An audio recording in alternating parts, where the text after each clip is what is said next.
हाय, आज है जी bill of exchange की रजिस्ट्रेशन नंबर 14। तो इसमें क्या कहता है कि शायद cash book show a bank overdraft of ₹15,000 on 31st March 1990 on comparison of the two books. The following differences were noted down. क्या मतलब है जी? मतलब ये है कि शायद ने शायद कैश बुक 31 मार्च 1990 को 15,000 रुपये का बैंक और ड्राफ्ट दिखाया गया, जिसमें दोनों किताबों के मुवाज़ने में दर्ज इख्तलाफात को नोट किया गया, डिस्क्रिपेंसीज।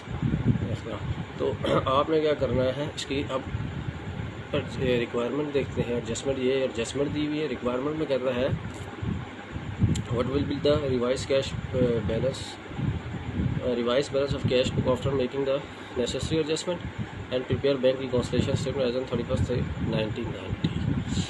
तो सबसे पहले आप बात करते हैं जी, कैश बुक बनाते हैं, रिवाइज कैश बुक। तो रिवाइज कैश बुक बनाने का उसका फॉर्मेट मैं आपको बता दूं।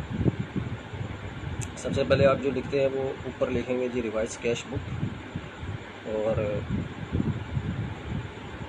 Column only. और रिवाइज कैश बुक में सिर्फ और सिर्फ आप कैश बुक के आइटम को रिकॉर्ड करते हैं सही करके, और बैंक रिकॉन्सिलेशन में आप पासबुक के आइटम को रिकॉर्ड करते हैं। अब बात कर लेते हैं कि रिवाइज कैश बुक का फॉर्मेट में आपको दिखा भी दूँ, जो मैंने आपको बता दी है। ये देखें आप, रिवाइज कैश बुक, तो ये है डेट, ये पार्टिकुलर, ये सबसे पहले आप हेडिंग देंगे revise cash book, then date particular bank, date particular bank. अब ये आपका आ जाता है पार्टिकुलर, और ये भी पार्टिकुलर है। इसकी आप करेंगे क्वेश्चन के मुताबिक रिकॉर्ड। पहले आपको कहता है कि ये आउटस्टैंडिंग चेक है। जब भी बात करेगा आउटस्टैंडिंग चेक की बात आएगी तो ये आपका बैंक रिकॉन्सिलेशन में आएगा, कैश बुक में यहाँ ये इसको रिकॉर्ड नहीं करेंगे। ठीक है, ये आपका वहाँ जाएगा। फिर कहता है cheque issue totalling 25 had not been presented at the bank, ये भी आपका कैश बुक में आएगा, पासबुक में आएगा। यहाँ आप उसको रिकॉर्ड नहीं करेंगे। देन क्या कहता है, interest on our draft debited in the passbook was 200 but not recorded in the cash book। तो इसको कहता है कि जो पासबुक में ओवर ड्राफ्ट पर इंटरेस्ट 200 रुपये था, लेकिन कैश बुक में रिकॉर्ड नहीं किया। तो इसको रिकॉर्ड जब करेंगे आप इसको रिवाइज कैश बुक में रिकॉर्ड कर लेंगे। तो आप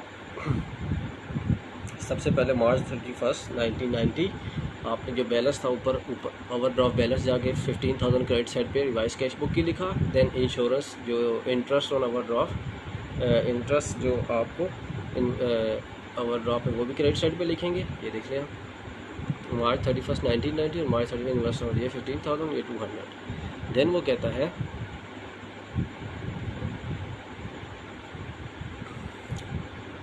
insurance premium and paid debited by the bank in the passbook ₹1,000 but not entered in the cash book। अब वो कहता है कि जो इंश्योरेंस प्रीमियम है वो आपने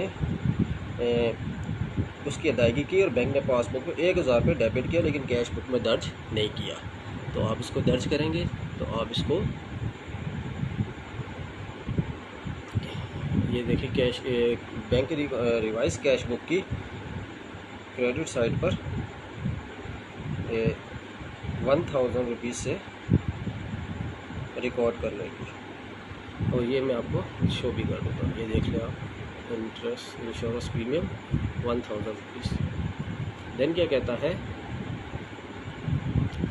interest on investment collected by the bank appeared in the passbook only 300। अब मैं आपको ये बताता चलूँ, जब भी बात करते हैं वो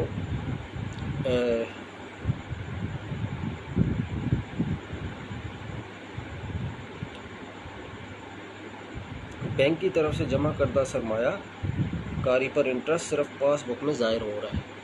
तो कितना है वो interest collected by the bank 300। अब जब आप इसको कैश रिवाइज कैश बुक बनाएंगे उसमें आप इसको रिकॉर्ड करेंगे। 300 मार्च 31 1990। ठीक है। देन क्या कहता है, dividend on share collected by the bank 3000 and credit in the passbook.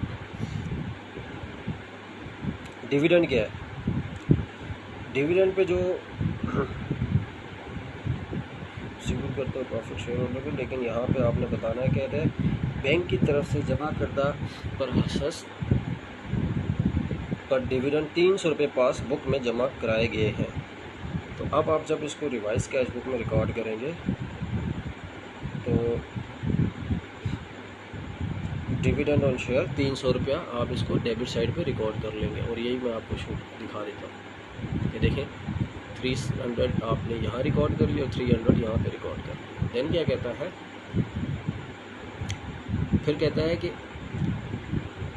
In the March trader he got a bill discounted by his bank for ₹1990 and enter in the amount in the cash book ₹1000 but the proceeds credited in the passbook were 1990। अच्छा, अब बात करते हैं जी मार्च। कहता है कि मार्च में जो ट्रेडर है उसको बैंक से 990 रुपये में रियायत का बिल मिला था और उसने कैश बुक में रकम 1000 रुपया दर्ज की, लेकिन पासबुक में जमा होने वाली रकम 990 रुपये थी। अब 1000 और 990 का जो डिफरेंस है वो 10 रुपये है। इस 10 रुपये को आप क्रेडिट साइड पे रिकॉर्ड कर लेंगे। ये मैं आपको दिखा दूँ रिवाइज कैश बुक की, ये देखें। अब आप इन सब का टोटल करेंगे तो 16,210 आ गया और वही अमाउंट 16,210 से 600 निकालेंगे तो ये आपका 15,610 आ गया। अब ये balance over draft carried down है, ठीक है, 16,210। जब अब आपने बनाना है bank reconciliation statement. Bank reconciliation statement का मतलब होता है कि एन आउटस्टैंडिंग चेक, पहली आइटम हम इसको रिकॉर्ड करेंगे। सबसे पहले आप ये जो बैलेंस निकला है, जब भी ये जो 15,610 का ऊपर यहाँ पे आप बैंक रिकॉन्सिलिएशन स्टेटमेंट का format as on 31 March 1990, then ये आप 15,610 ये जाकर आप बैंक रिकॉन्सिलिएशन स्टेटमेंट में रिकॉर्ड कर लें क्रेडिट लिखकर। और revise cash book balance, revise overdraft balance as पर कैश बुक 15,610, ठीक हो गया। देन क्या कहता है, outstanding cheque for ₹1400 lodged on 30 March 1990 did not appear in the passbook. अच्छा चलो, ये अब कहता है आउटस्टैंडिंग चेक। अच्छा, जब उसने कहा 23 मार्च को 1990 1400 रुपये का बकाया चेक पासबुक में ज़ाहिर नहीं हुआ, तो आप इसको जब बैंक रिकॉन्सिलिएशन स्टेटमेंट में रिकॉर्ड करेंगे तो क्रेडिट ऐड करेंगे तो ये ऐड होता है। आउटस्टैंडिंग चेक है तो आप चेक लॉग, इसी में से आप एडिंग बना लेंगे, चेक लॉग had not been presented at the bank, तो पास बाय, तो आप इसको यहाँ से लिख लेंगे ये। और देन ये 1400 जाके क्रेडिट साइड पे, तो क्रेडिट ऐड हो जाता है। ये देखें 1400 ये आपने रिकॉर्ड कर लिया, ये 1400, तो ये क्रेडिट आपका ऐड हो गया 17,010। अब जब आप चेक, ये हो गया आपका क्लियर। देन एक और आइटम है जो आनी है, वो ये है cheque issue by totalling ₹21,000 but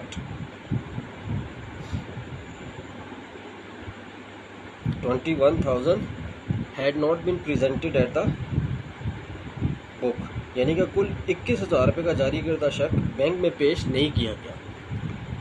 ठीक है, आप इसको जाके बैंक रिकॉन्सिलिएशन स्टेटमेंट में लेस लिख के, देन क्योंकि लेस होगा तो cheque issued but not presented at the bank, cheque issued यहाँ से ये लिख के then not been presented at the bank, then debit जाके 21,000 लिख लेंगे बैंक रिकॉन्सिलिएशन स्टेटमेंट, ये देख लें। अब आप डेबिट में से क्रेडिट में से डेबिट निकालेंगे तो ये 39,090 आ जाएगा, 3,990। तो ये आपका डेबिट आ गया क्योंकि बड़ा है ये इस अमाउंट से, और ये आपका बैलेंस आ गया एज़ पर पासबुक क्रेडिट और फेवरेबल बैलेंस। क्वेश्चन की रिक्वायरमेंट के मुताबिक आपका क्वेश्चन यही था, रिक्वायर यही थी। ये देख सकते हैं आप, ये रिवाइज कैश बुक बैलेंस और बैंक रिकॉन्सिलिएशन ये दोनों आपने बना ली। तो एक क्वेश्चन आपका सॉल्व हो चुका है। आज यहीं तक, सी यू नेक्स्ट लेक्चर।